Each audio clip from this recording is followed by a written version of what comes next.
Hello guys, good afternoon. মই নিটকো petroleum কোম্পানীৰ পৰা কৈ আছো। মোৰ নাম হ'ল দীপিকা সৰকাৰ। আজি আপোনালোকক দেখাব যাই আছো নিটকোৰ 20W40 যেহেতু এটো CH4 হয় আৰু এটো নিটকোৰ এম্বোজাৰো কৰা আছে আৰু তলৰে নিটকো বুলি লিখা আছে। তাৰ লগতে এটো জাৰ্মান টেকনলজিৰ হয় আৰু এটো স্ক্যান কৰিলে আপোনালোকে গোটেইখিনি ডিটেইলছ আমাৰ পাই যাব আৰু তলৰে ৰেজিষ্ট্ৰেচন কৰা নাম্বাৰখিনিও আছে। বলতে বেক সাইডলৈ আহিলে আমি দেখা পাম যে এটো MRP 195 আৰু এটা আমাৰ টোল ফ্ৰী নাম্বাৰো দিয়া আছে। তাৰ লগতে আপোনালোকে আমাক ফেসবুক ইনষ্টাগ্ৰাম ইউটিউবত গোটেইখিনি ৱেবছাইটতে আমাক যোগাযোগ কৰিব পাৰে।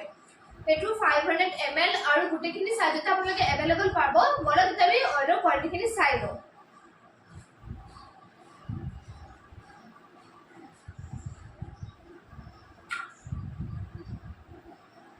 এটো আপোনালোকে ৰেড কালাৰত अवेलेबल পাই যাব 20W40 আৰু আমাৰ স্ক্ৰিনত দিয়া স্কোৰত থাকিব আমাৰ কন্টাক্ট নাম্বাৰখিনি। পাৰিলে আপোনালোকে যোগাযোগ কৰিব পাৰিব আৰু আমাৰ ইউটিউব চেনেলটো সাবস্ক্ৰাইব লাইক শেয়াৰ কমেন্ট কৰিব পাৰিলে। এটো আমাৰ 20W40 ৰেড কালাৰৰ আহে যায় আৰু এটো 500 ml আছে। এটো আপোনালোক দেখা পাই আছে নিটকোৰ এটো 20W40 বলক এতিয়া